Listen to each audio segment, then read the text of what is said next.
Right, good morning, welcome back. Okay, now today was the day I was going to take the Triumph Legend for its MOT. And as you can see by the weather outside, I didn't bring my life jacket, so I can't do it. And I've postponed it for a week's time, so we'll do it then. Now that means I've got other jobs on the list I can knock off, and this is one of them.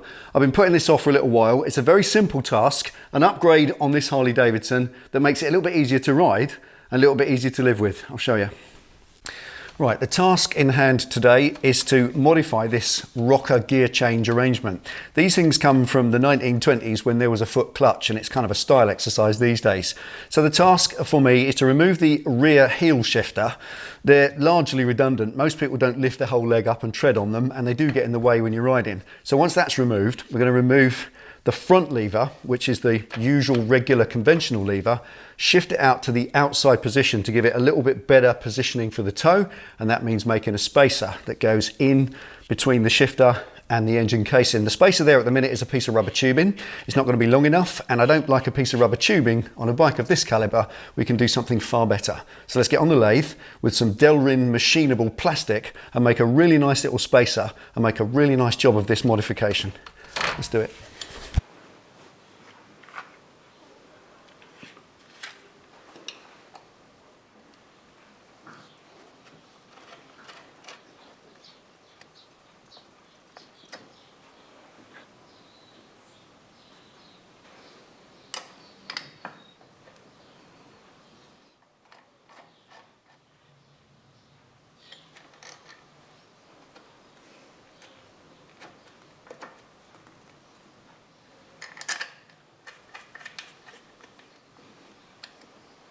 Right, so there's the rear lever removed and the front lever swapped out to its position. So this is now easier to get hold of without pigeon toeing, and your boot can sit nice and squarely and move around on the board without being impeded by all that clutter at the back.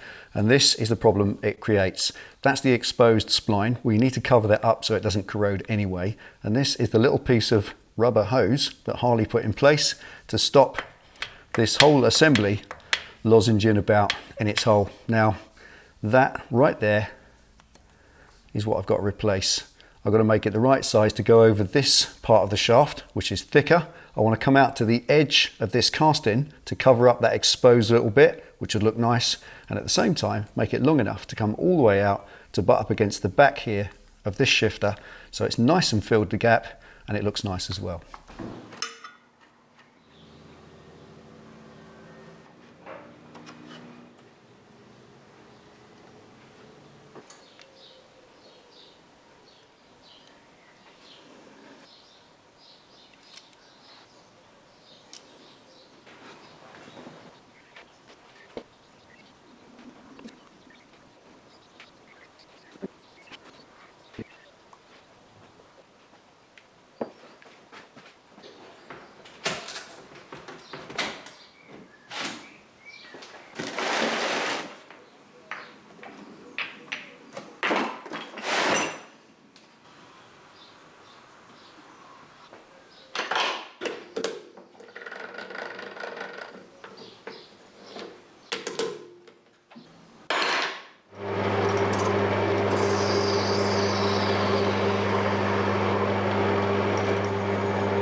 Right, there we are. Now what a difference. Factory fitted a little piece of rubber hose in that gap.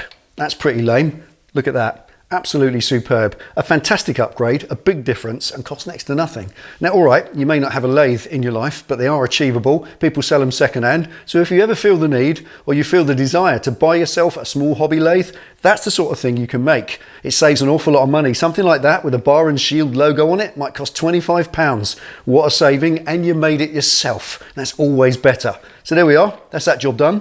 Now in the next one, if it ever stops raining and the floodwaters subside, get myself down to the MOT station, get my bike MOT'd, and we'll take you for a ride out in the country lanes down to the church for a look round and seal off the Triumph Legend project once and for all. I'll see you then.